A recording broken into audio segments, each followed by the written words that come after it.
ay xoojiyeen duqeynta iyo weerarada ka dhanka ah Al-Shabaab taasoo keentay inay wiiqanto awoodda kooxda. Danab ayaa si gaar ah uga warqabta dhalinyarada la marin habaabiyay waxaana ciidanku ka taageeraan dhalinyaradan in ay soo baxsadaan oo ay ka fogaadaan nolosha halista iyo burburka ah. Kumaandooska Danab waxay ka caawiyaan kuwa ka soo goosta Al-Shabaab in ay helaan dhiirigelin si ay dib ugu laabtaan qoysaskooda iyo bulshooyinkooda. sanadihii ugu dambeeyay ay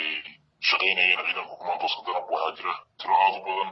oo ka tirsanaan jiray nabadiintii Al-Shabaab kuwaas oo isku soo dhiibay ciidanka kumaandooska Danab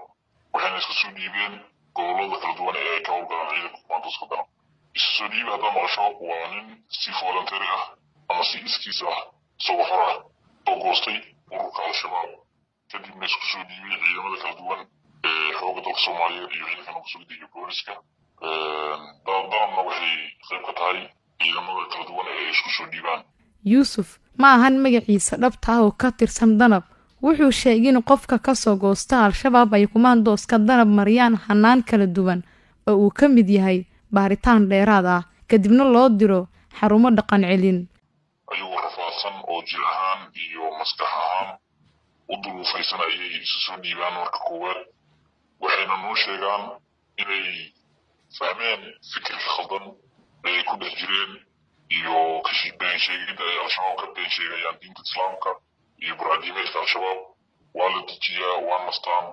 waxa weyn dharka laga bedelaa cunno fiican ayaa la siiyaa caafimaadkooda la hubiyaa.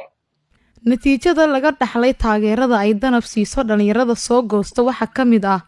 in badan oo ka mid ah markii Al-Shabaab ay ka soo baxeen ay noloshoodu isbedeshay. Halkan waa xarun dhaqan celin ah waxaana lagu hayaa dhalinyarada si iskood ah uga soo tagay Al-Shabaab kadib markay u cadaatay in hadafkii ay markii hore u galeen uu beenoobay.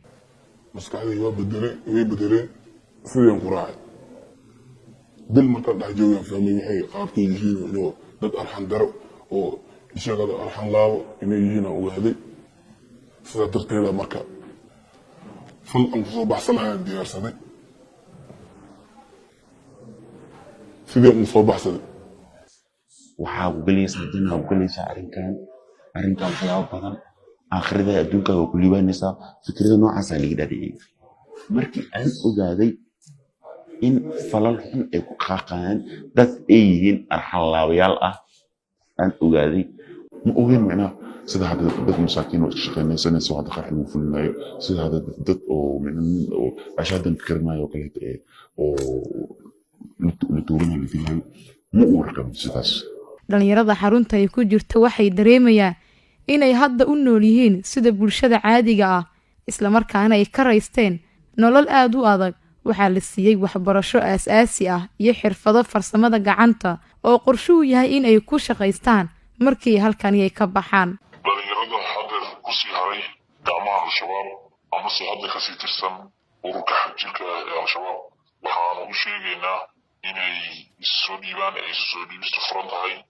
haddii isu soo dhiibi waayaan waxaanu u sheegaynaa oo halka u gudbinaynaa in ciidanka kumaandooska Danab ay ugu tegi godadka iyo jararka iyo meel kasta ama hawdka bannaan iyo meel biyaleba intaba in loogu tegi doono oo ciidanka kumaandooska Danab ay bartooda ugu tegi doonaan. marka hadda fursad bay haystaan